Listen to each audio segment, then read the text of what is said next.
Alors, une petite indication, si vous faites du panneau photovoltaïque produit en France, le coût à la tonne de CO2 évité est de l'ordre de 10 000 euros. Vous devez payer 10 000 euros d'argent public pour éviter une tonne de CO2. Si vous faites des panneaux produits en Chine, il est négatif. Dit autrement, vous subventionnez la hausse des émissions de CO2 parce que le temps de retour sur carbone d'un panneau fabriqué en Chine avec de l'électricité au charbon chinoise est de l'ordre de 30 ans, ce qui est supérieur à la durée de vie du panneau. Vous pouvez reprendre ça Il faut de l'ordre de 30 ans. Vous allez fabriquer votre panneau en Chine avec de l'électricité à 8 ou 900 grammes de CO2 par kilowattheure. Et en France, vous allez déplacer de l'électricité de réseau française qui est en gros à 130 ou 140 grammes de CO2 par kilowattheure. Donc en gros, pour 1 kilowattheure d'électricité chinoise que vous utilisez pour fabriquer le panneau, il faut que vous en récupériez 6 à 8 une fois que le panneau est installé en France. Il se trouve que la quantité de kilowattheure nécessaire pour faire le panneau est de l'ordre de 3 ans de fonctionnement du panneau. Donc si vous devez récupérer, en l'occurrence c'est plutôt 8 fois plus d'électricité en France que ce que vous avez consommé en Chine, ça veut dire que 3 fois 8, 24, vous êtes à 25, et plus vous mettez le système autour, vous êtes à 30. Donc il faut 30 ans de fonctionnement d'un panneau fabriqué en Chine pour équilibrer son carbone de fabrication en évitant de l'électricité française. Donc quand on a subventionné l'installation du photovoltaïque en France, je reviens à mes critères essentiels, on a subventionné un déséquilibre commercial, pas d'emploi en France et une hausse des émissions de CO2, donc on a tout faux. Et un déséquilibre des finances publiques. Tout faux, sur toute la ligne. Et je suis écolo. Je suis soucieux de préserver un monde stable pour mes enfants. C'est ça, pour moi, la définition de l'écologie. C'est préserver un environnement stable dans lequel mes enfants pourront mener une vie à peu près sympathique, donc qu'il y a encore des ressources biologiques, qu'il y a encore un climat à peu près stable, et qu'il y a encore des sources d'énergie qu'on puisse utiliser. Et le monde a toujours été avec des risques, il l'était avant, il le sera demain. L'idée qu'on va supprimer tous les risques partout et tout le temps est une vue de l'esprit. Et vous avez dit pôle renouvelable, attention Ce que je dis pour les renouvelables, c'est qu'elles ne se valent pas toutes.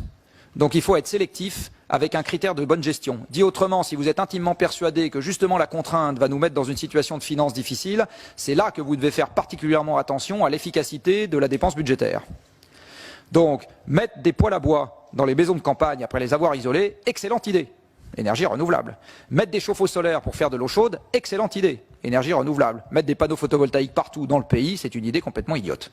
Donc il ne faut pas avoir l'idolâtrie des renouvelables pour les renouvelables, il faut être sélectif dans ce qu'on fait et comprendre pourquoi on le fait. C'est ça que je suis en train de dire. Une question pratique, je vous ai trouvé très sévère vis-à-vis de l'intermittence des éoliennes. Alors, parce que moi j'en ai 200 et quelques dans mon département, qui est un département rural, et où il y a encore quelques installations qui vont se faire. Je le traverse quasiment 3 ou 4 fois par semaine, avec une voiture d'ailleurs qui ne peut pas consommer 1,5 litre au 100. Et je les vois rarement à l'arrêt. Alors est-ce que je passe à des horaires où elles tournent systématiquement parce qu'elles m'ont vu arriver ou bien Je voilà. vais vous donner un élément de réponse. C'est un chiffre officiel. Je vais vous donner un élément de réponse. D'abord, comme vous le savez, la production injectée sur le réseau est une fonction du cube de la vitesse. Donc entre une vitesse de rotation donnée et 2 fois la vitesse de rotation donnée, la puissance injectée sur le réseau varie d'un facteur 8. C'est-à-dire si ça tourne 2 fois plus vite, c'est 8 fois plus d'électricité sur le réseau. Donc c'est comme le cube de la vitesse du vent. Donc et ça, c'est un truc qu'on a du mal à apprécier avec nos sens. Et la deuxième réponse... Ton petit vent marnais est moins intéressant que le grand vent Il n'est pas marnais, il est meusien. Non, mais alors effectivement, mais ça, il faudrait qu'on le fasse passer au niveau du grand public, parce que on est toujours pareil, on est dans la logique du tout ou rien. Soit elle tourne, soit elle tourne pas. Mais effectivement, si elle tourne pas vite, il y a le fameux facteur de démultiplication. Voilà un début de réponse à votre question.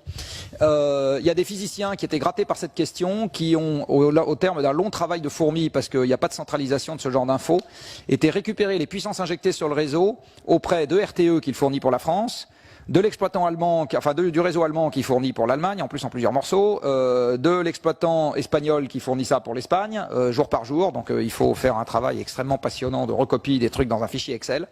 Et voilà ce que ça donne entre septembre 2010 et mars 2011. Avec un pas de temps qui est celui de l'heure, si ma mémoire est bonne. Donc vous voyez que, en gros, ou bien vous avez une dépression atlantique et toutes les éoliennes produisent, qu'elles soient en Espagne, en Allemagne, en France, en UK, etc. Ou bien vous êtes en régime anticyclonique et vous avez un peu de vent résiduel à Gibraltar, dans le couloir rhodanien, etc. Mais vous avez un talon et la puissance installée est là-haut. Donc ce que vous dit ce graphique, c'est qu'en moyenne, sur ces 6 mois, vous n'êtes jamais à mieux que la moitié de la puissance installée. que la puissance garantie est une petite fraction de la puissance installée, de l'ordre de quelques pourcents, et vous voyez ici clairement l'intermittence induite que vous devez contrebalancer par soit des barrages, soit des centrales à gaz.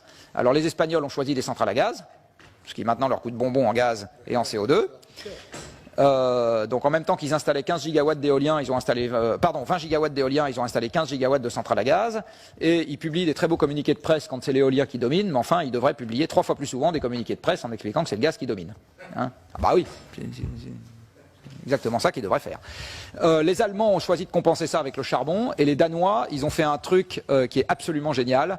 Comme en gros le pays est trop petit compte tenu de la quantité d'éoliennes qu'il a pour absorber sa propre électricité d'origine éolienne, quand le vent souffle, il exporte. Vers qui est-ce qu'il exporte? Vers les pays avec lesquels il est interconnecté.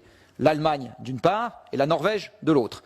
Quand la Norvège reçoit de l'électricité danoise, que le Danois ne peut pas, il doit s'en débarrasser. C'est pour l'équilibre du réseau électrique. Il doit absolument s'en débarrasser. Que fait le Danemark à ce moment? Il est prêt à la vendre à n'importe quel prix. Quel est le prix auquel la Norvège va accepter l'électricité danoise? Le coût de production marginal d'un barrage. Vous savez, le coût de production marginal d'un barrage, c'est les 3 minutes d'ouvrier qui sont nécessaires à ouvrir et à fermer le robinet, c'est zéro. Zéro. Donc les Danois ont subventionné, avec leur argent à eux, une industrie qui va vendre à l'exportation à un coût marginal nul, et quand eux, ils ont besoin d'électricité parce qu'il n'y a pas de vent, ils importent en provenance du producteur norvégien qui, pas fou, là pour le coup, leur fait payer le prix fort puisque c'est de l'électricité de pointe.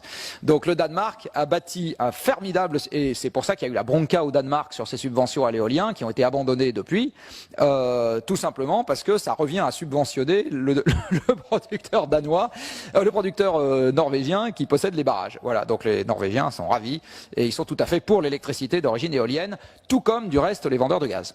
Si vous faites venir ici un vendeur de gaz, il va vous expliquer que l'éolien, il trouve ça absolument génial. Moi, à Copenhague, j'étais allé au meeting de l'International Gas Union, où tous en chœur, j'étais le seul Français dans la salle, je crois, et il n'y avait pas un journaliste dans la salle. Hein. Et tous en chœur, les gaziers disaient « l'éolien, c'est génial, l'éolien, c'est génial, l'éolien ». Voilà, tous en chœur.